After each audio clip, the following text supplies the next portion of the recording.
Hola costureras bellas. Bienvenidas a este podcast de Costura sin Límites, donde vamos a hablar de experiencias, consejos, tips, errores y sentimientos. Espero que les guste y empezamos. Bueno, en el capítulo de hoy vamos a hablar sobre experiencias al iniciarte en la costura, tips para comprártelas en once, composición de las telas, que es muy importante cuando vas a emprender, y después experiencias emprendedoras y algunos errores de la costura en la indumentaria. Bueno, empezamos por lo primero. Es una situación, ¿no? ¿Qué le podrías transmitir a una persona que está iniciando el mundo de la costura desde tu experiencia? Bueno, como iniciación a la costura, lo que tenemos que hacer primero es hacer un buen curso de costura, iniciación presencial, donde las cosas se vean, se toquen las telas y vos estés frente a una máquina de coser, ¿sí? Eso sería como la iniciación de la costura, donde vos lo captes bien desde el principio. Que aprendas bien las funciones de la máquina. Totalmente, sí. Y después, bueno, ¿qué más para poder seguir mejorando una vez que sabes las funciones de la máquina? ¿Qué más? Bueno, todo es práctica, ¿sí? Primero es seguir todos los pasos en las clases y después de eso viene la práctica. Es seguir practicando para poder captar mucho más todo lo que es el sentido de la costura, ¿sí? Y aparte, también aprender el ritmo de tu máquina de coser, ¿sí? Cometer errores, también es eso, es toda iniciación a la costura y aprender también un poco de los errores, no es todo tan perfecto, ¿sí? Eso hace la buena costura al final. ¿Qué agujas son las más convenientes cuando estás arrancando? ¿Hay una aguja más finita? ¿Conviene la de jean que es un poco más gruesa? Hay muchos tipos de aguja para distintas calidades de tela, ¿sí? Entonces, supuestamente, cuando vos haces un curso de iniciación, siempre vamos a utilizar telas nobles, ¿sí? Que se adapten a la aguja que realmente estás cosiendo, pero en las clases se indica qué aguja se cose con cada tela, ¿sí? Con cada tipo de tela. No es la misma, por ejemplo, coser un PU o una cordura. No. Igual que si cosemos una lycra, coses con tenés que incorporar una aguja diferente, o una gabardina, o una cordura, o una tela elastizada o rígida, llevan distintas agujas. Muchas veces cuando tiene como mucho nylon, como que la pincha y deja como la marca de engancha, la aguja. Claro, sí, rompe el elástico, entonces eso hace que la tela se abra. Bueno, después, tips para comprártelas en el 11. Bueno, muchísimos, sí. ¿Vos cómo aprendiste los nombres de las telas? Porque eso es importante, a veces como que sí, es importante. ¿Con qué tela voy a empezar a trabajar? Claro. ¿O qué tela te gustaría más usar en algún proyecto que te guste? Bueno, acá lo importante de saber de las telas es primero saber qué es lo que querés hacer. Partamos de un principio. Hablando de emprendimiento, ¿sí? ¿No? Claro, hablando de emprendimiento o de un hobby. O sea, vos ves algo que te gusta y decís, quiero hacerlo. Es fácil, lo ves simple. Pero bueno, cada cosa, lo simple tiene también su parte difícil, que es buscar la tela, buscar los avíos que tiene ese producto. Entonces, ver bien el producto que querés hacer, ir a buscar la tela, ¿sí? Una tela que no sea elástica, que sea rígida, que soporte la costura y aparte también saber qué tela va a coser tu máquina, porque hay máquinas de coser que son las familiares, ¿sí? No cosen telas muy gruesas, ¿sí? No te olvides de que a un cuero vas a necesitar otra máquina. Entonces, con telas familiares, con máquinas familiares, vas a coser telas más nobles, ¿sí? Que puedas encimar 2 o 3 capas. y que la costura sea resistente. Mira, la otra vez estaba mirando un conjunto de así deportivo de yoga y no sabía la tela, la verdad, el nombre. Y estuve buscando y buscando, pero como no sabes el nombre de la tela, una vez que la tenés y para no olvidarte, ¿qué haces? Bueno, ahora porque podemos hacernos, por ejemplo, en galería la vas guardando, pero cuenta el nombre. Claro, lo importante de esto es que hay muchas telas, ¿sí? Y cada año se van incorporando muchísimas más o van perfeccionando el hilado o la textura. Entonces, lo importante de esto es que vos tengas una idea, ¿sí? Porque no es que hay un cambio exagerado en las telas, sino es como que todo va mejorando. Entonces, si vos tenés una tela, por ejemplo, una lycra, esa lycra, si vos podés en la confección, te queda un retazo, lo vas guardando. Entonces, vas haciendo cartelitos o te vas haciendo un cuaderno de distintas lycras. Entonces, distintas lycras quiere decir de que vos cada vez que vas a comprar algo decís, ¿hay algo más avanzado que esto? ¿Mejoró la calidad? ¿Hay algo? Entonces ahí es cuando vos vas aprendiendo de calidades de tela. Ya sea lycra, ya sea telas rígidas. Hay telas rígidas que son suaves, que son ásperas, que son puntos abiertos. Entonces hay muchas calidades. Pero bueno, todo se va aprendiendo a medida que uno va pidiendo y hablando, ¿no? Porque esto no es ir a comprar tela y no preguntar nada, es que preguntar, ¿hay alguna novedad más aparte de esta? ¿Mejoró algo? ¿Hay alguna calidad más arriba, más superior? Eso es importante. Bueno, la otra vez fuimos a mirar telas deportivas porque es algo que no hay mucho y lo que hay, la calidad es media débil, sí. No es una lycra con finita, se transparenta mucho y nada, buscando tenés telas deportivas de mejor calidad, tal vez un poco más caras que otras, pero es otra cosa que te va a servir para hacer lo que querés. Claro, no todas las telas son para deporte. Recuerden que una tela, por ejemplo, vos buscás decir, listo, ya sé la tela que quiero. Un modal, todas van por el modal. Una calza de modal, cuando se hace un top o se hace una calza, recuerden que cuando se hace un ejercicio, el modal se estira y transparenta lo que es toda la ropa interior. Entonces hay que fijarse también un poco eso.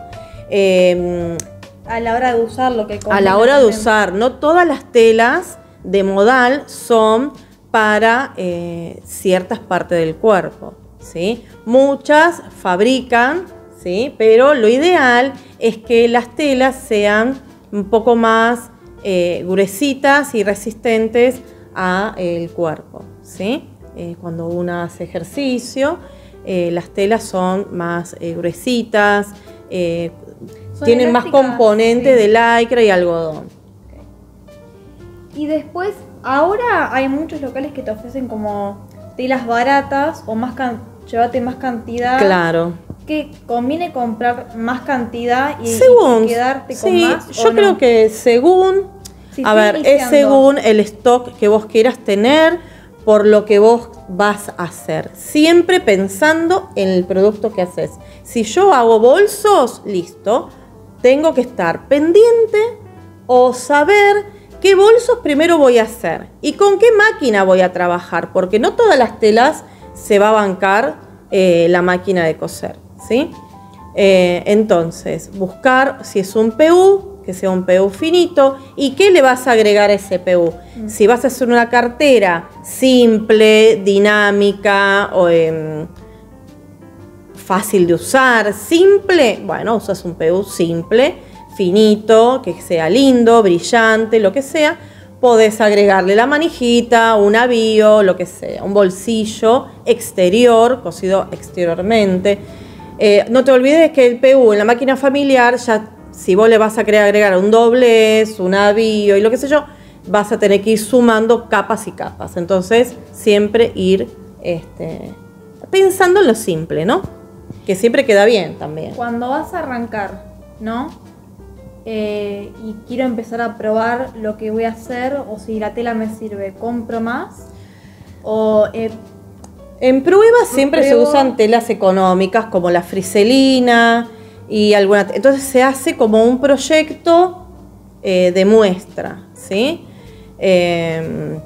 Entonces eso te lleva a después pasarlo a un molde y hacer el proyecto en la tela original.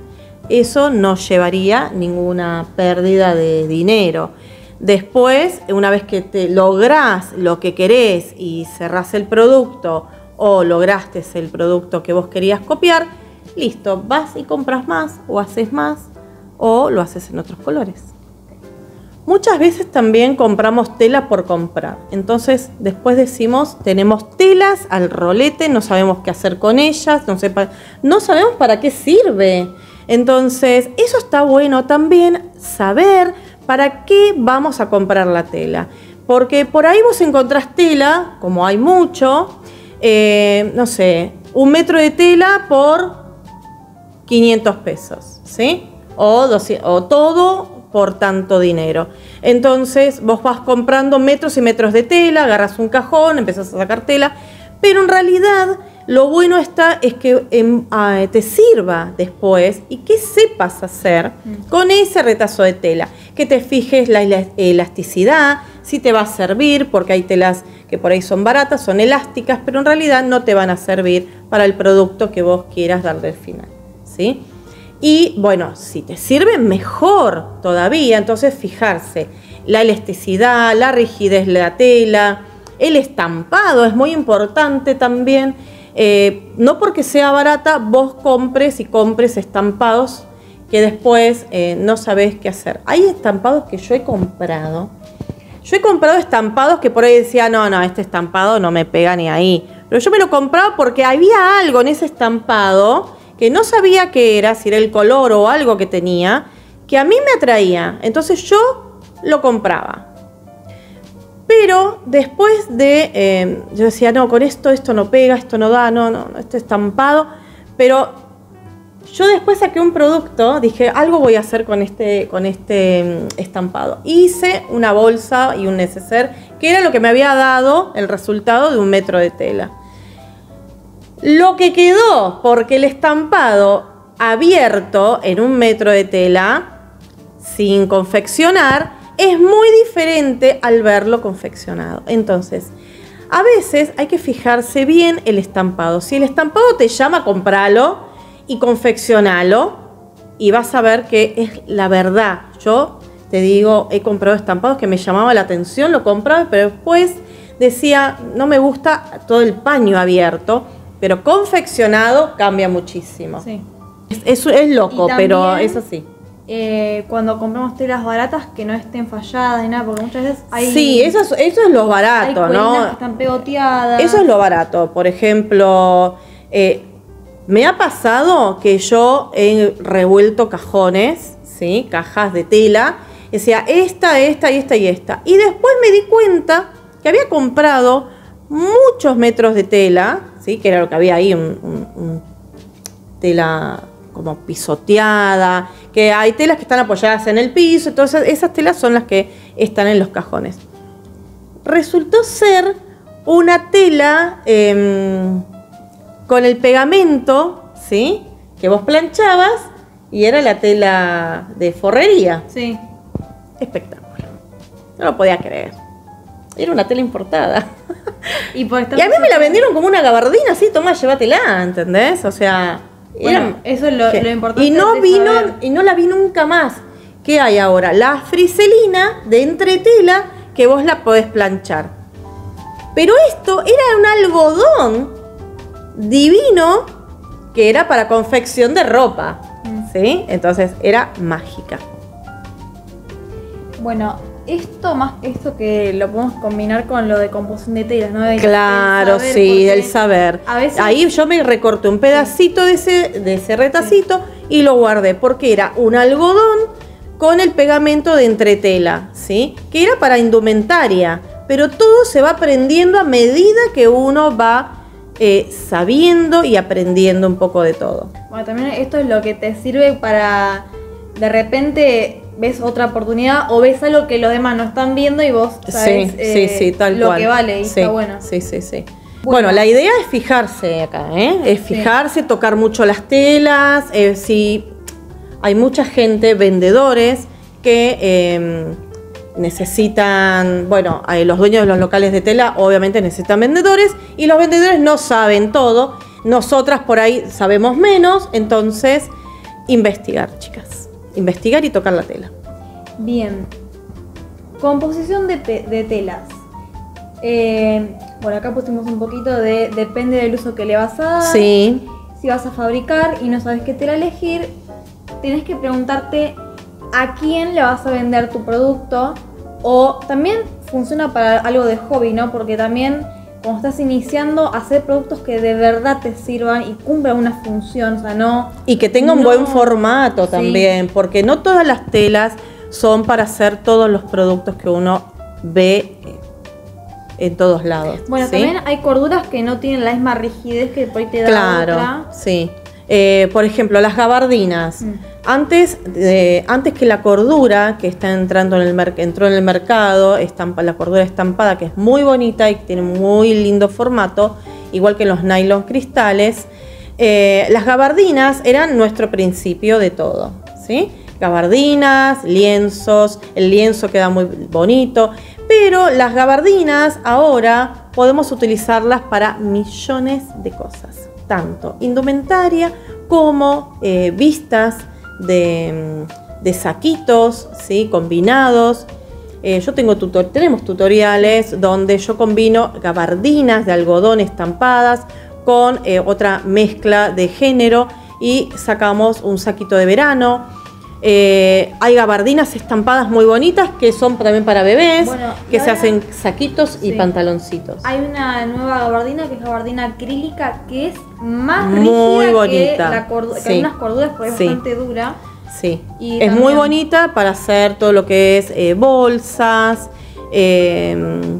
neceseres. Les da como una buena base, como son más hermosa, rígidas, es como que se infla. La gabardina acrílica tiene como que se infla. Bueno, ¿para quién es mi producto y a quién se lo estoy vendiendo? ¿Es importante? Es importante, importantísimo, sí. Primero es saber qué es lo que voy a hacer y a quién se lo voy a vender. Esto es un emprendimiento, es un hobby, ¿sí? ¿Para qué lo voy a hacer? ¿Para qué lo voy a usar? ¿Qué tela voy a utilizar? Entonces, es importante saber qué es lo que vamos a hacer primero y a quién se lo vamos a vender. ¿Para quién lo vamos a fabricar? ¿Sí? Por ejemplo, en mi emprendimiento de bebés, yo busqué la tela. Yo quería primero saber a quién se lo iba a vender. Entonces, yo sabía que se lo iba a vender una mamá embarazada y a un bebé recién nacido, ¿sí? A un papá que lo iba a usar cuando él pudiera, ¿sí? Ya sea cuando el bebé se durmiera, que siempre pasó, que los papás usaban los almohadones cuando la mamá estaba durmiendo con el bebé, el papá estaba usando el almohadón. Pasó muchísimas veces. Entonces, ¿a quién le estamos vendiendo ese producto? ¿Sí? Porque en realidad cuando vos haces algo para maternidad, les tiene que gustar a toda la familia, ¿sí? Que también que sea cómodo. Que sea cómodo, que sea suave, que sea esponjoso, que sea ergonómico. O sea, hay muchas posibilidades de pensar en el producto y para quién. Hay algo de la composición de telas que habíamos dicho antes, creo, que era con el tema de Baby Luna, ¿no? Los almohadones. Sí. Sí.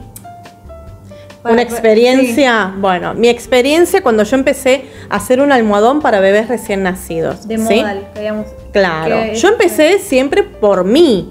Yo primero empecé por mí, porque yo había quedado embarazada de Meli. Entonces, ¿qué pasó? Tenía que buscar un almohadoncito que sea cómodo para que ella había visto uno.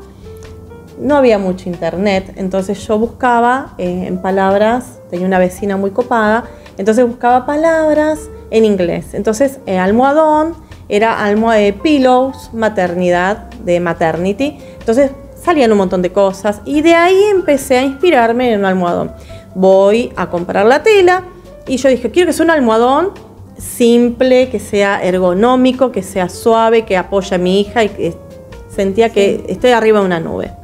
Bueno, voy a buscar, consigo la tela modal, obviamente, y fabrico, me hago el almohadoncito de modal. Pero ¿qué pasa? Cuando empiezo a poner el relleno, el modal se empezó a expandir.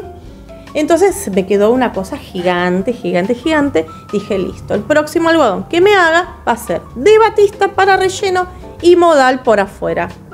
Un espectáculo.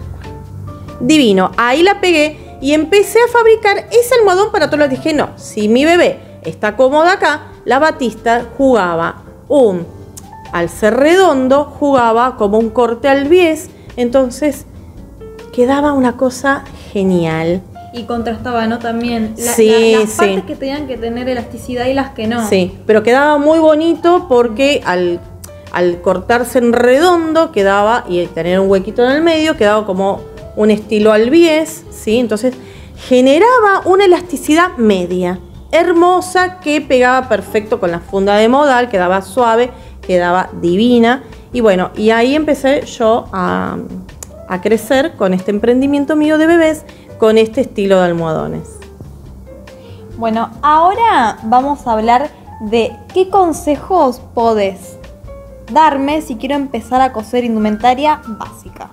Bueno, como consejo de empezar a hacer indumentaria básica, chicas, yo siempre empecé por lo más fácil. Siempre se empieza por lo más fácil y empezar por una sola cosa. Si empezamos a abarcar todo, ahí estamos en el... Bueno, cuando yo empecé por un almohadón y después empecé a ver vestidos, ¿sí? Porque Meli era chiquita y usaba vestidos. Entonces dije, bueno, esta solerita la voy a copiar. Entonces empecé a practicar con retazos de tela. Me sobraban retazos de tiras y empecé a usarlas. Y ahí logré una solera, ¿sí? Básica. Y un almohadón. Pero después, viendo más cosas, empecé a crecer. Tenía como 24 productos realizados, pero siempre empezando por el principio, ¿sí? Nunca hay que olvidarse de cómo una empezó. Yo empecé con un almohadón y como a los 2-3 meses empecé con una solerita. No se olviden que las soleritas para bebés tienen talles, ¿sí? Entonces yo estaba consciente de eso. Entonces, ¿qué hice? No iba a hacer una curva de talles porque no era lo mío hacer indumentaria en cantidad, sí hacer una solera básica. Entonces yo más o menos jugaba con el tiempo de un veranito primaveral con una solerita que sea para un bebé de 0 a 6 meses.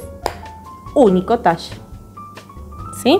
Donde se podía achicar o ajustar un poquito lo que era la parte del frunce del pecho, y el bretel tenía como monito. O sea, era simple. El largo era hasta la rodillita, así que quedaba espectacular. Porque Meli lo usó. Esto es importante. Yo hacía ropa para bebés porque Meli... yo tenía a Meli de chiquita, entonces yo decía, ¿cuánto tiempo usó esta solera Meli? De 0 a 6 meses la usó. Entonces ahí jugaba un poco con eso también. Y el almohadón, desde recién nacido hasta toda la lactancia. Pero después terminaba porque muchas mamás me contaban, lo sigo usando, son como lo tengo hace 4 años, todavía lo seguimos usando, lo usa mi marido, lo uso yo. Son más, la tela también hace que sea más duradero. Sí, duraba bastante, sí. Bueno, y ahora vamos con el último tema, ¿sí? Que son los errores a la hora de la confección de indumentaria, ¿no? Que es importante. También es errores a la hora de coser indumentaria básica también, ¿no? Sí. Porque suelen pasar y después te queda una mala idea de la confección. Claro, a mí lo que yo digo es esto. Primero, si yo tengo un pantalón, ¿sí? Y veo cómo tiene el bolsillo y veo cómo tiene la cintura, y es un pantalón con elástico y cordón, ¿sí? Y después veo, a ver, si yo aprendo bien a coser, ¿sí? y llevo a cabo un estilo de moldería y de confección y lo enseño, ¿sí? Yo a veces veo que se confeccionan mal, ¿sí? Se empieza mal, se cierra un producto y después hay que aplicar. No, se aplica sobre la prenda cortada. Una vez que vos aplicás todo lo que lleva la indumentaria en el frente, vas al dorso, aplicas lo que sea bolsillos, Cordón. ojalillo para el cordón, ¿sí? Que es importante, ojalillo metálico, no importa, ¿sí? Pero nunca dejar una abertura, nunca aplicar un bolsillo exterior sobre una prenda terminada, ¿sí? No es un parche. No es un parche. Y aparte le saca funcionalidad, ¿no? al bolsillo, porque no es lo mismo que esté el bolsillo del lado de Se afuera. cose torcido, o sea, Claro. queda torcido, ¿sí? Una prenda va a confección, frente se aplica todo lo que lleva el pantalón, dorso se aplica todo lo que lleva, ya sea un bolsillo, ya sea un pantalón cargo, un pantalón náutico, un pantalón babucha, lo que sea, se aplica antes de cerrar laterales, ¿sí? Después se hace ruedo, se hace cintura, se hace cordón, lo que sea, pero hay que ir paso a paso. ¿Qué pasa si se cose mal, ¿no? Lo que es esto del cordón. ¿Qué pasa si se cose mal desde el principio? Bueno, hay muchas formas de poner un cordón. Simple, si vos cosés un cordón, si vos la cintura de tu pantalón tiene cordón, listo. La cintura tiene que estar totalmente cerrada y saber cómo aplicar el ojal, ¿sí? Por dónde va a salir el cordón para el ajuste. No puede quedar un tiro abierto, ¿sí? Porque cuando vos te sentás, la fuerza que haces para sentarse se abre. O sea, no puede quedar nada abierto. Un tiro tiene que quedar sellado con la cintura. Ahora, si la cintura lleva un ojal para poner un cordón, hay que saber y mirar bien cuando se hacen esas cosas. Okay. Otros errores de indumentaria es cuando se confeccionan remeras o buzos. Primero, se corta por curva, después. No hay que mezclar. Si vos cortaste frentes, cortaste frente. Si cortás espalda, no podés mezclar talles, no podés mezclar, tenés que tener una buena predisposición, organización y estar muy atenta a no pegar dos espaldas o dos frentes juntos, pegar capucha, cerrar el buzo como si te creyeras que está todo bien. No, hay que tener carteles puestos arriba de cada corte por talle, que diga frente, dorso, talle small y toda la curva de talles, ¿sí? Puños porque no es lo mismo un cuello small que un cuello XXL, ¿sí? No es lo mismo un puño small que un puño XXL. Entonces, si las cosas se empiezan a mezclar, el producto de indumentaria sale mal, el proyecto sale mal y es pérdida de dinero, es pérdida de tela, ¿sí? Una vez que está confeccionado, es pérdida. Bueno, y llegamos al final de este primer capítulo de nuestro primer podcast, ¿sí? Así que bueno. Las esperamos Y nos vemos en el próximo podcast. de Costura sin Límites. Bye.